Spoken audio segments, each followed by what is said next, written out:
चाल चलना अब छोड़ दो बहुजन, चलो भीम की डगर पे निकल जाए।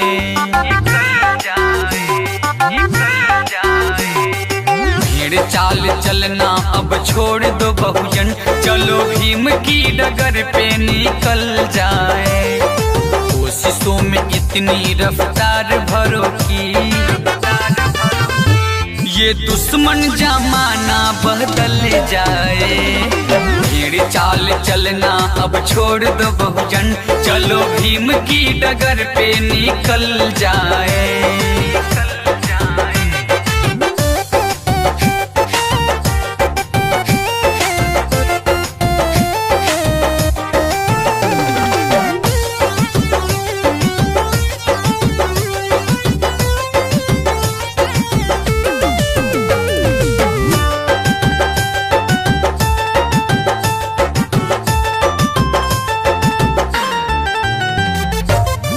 दादा जो सहे वो हम न सहेंगे, संविधान बोल रहा हम तो लड़ेंगे।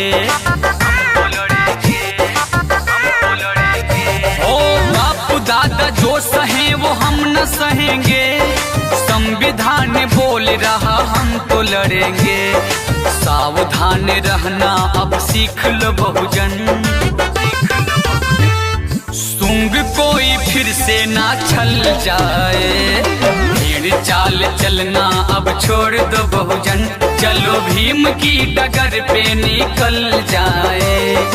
कोशिशों में इतनी रफ्तार भरो की ये दुश्मन जमाना बदल जाए।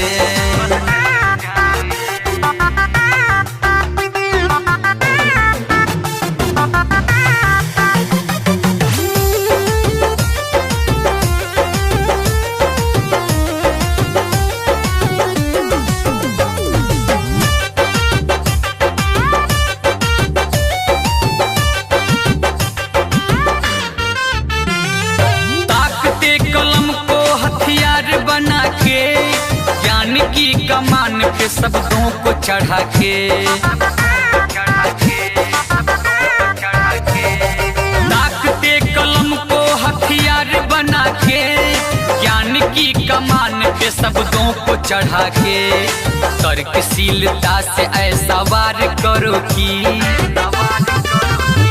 पत्थर का भी सीना दहल जाए। भीड़ चाल चलना अब छोड़ दो बहुजन, चलो भीम की डगर पे निकल जाए। कोशिशों में इतनी रफ्तार भरो की ये दुश्मन जमाना बदल जाए।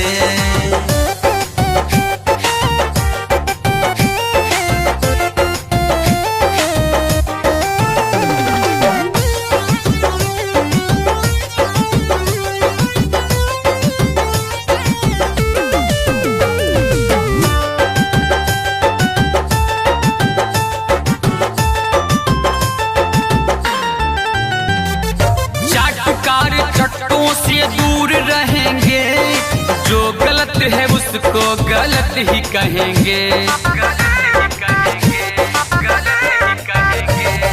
चाटुकार चट्टों से दूर रहेंगे, जो गलत है उसको गलत ही कहेंगे। तथ्य को निचोड़ना चंदन की अदा है, क्या है सच्चाई मालूम तो चल जाए। भीड़ चाल चलना अब छोड़ दो बहुजन, चलो भीम की डगर पे निकल जाए। कोशिशों में इतनी रफ्तार भरो की ये दुश्मन जमाना बदल जाए।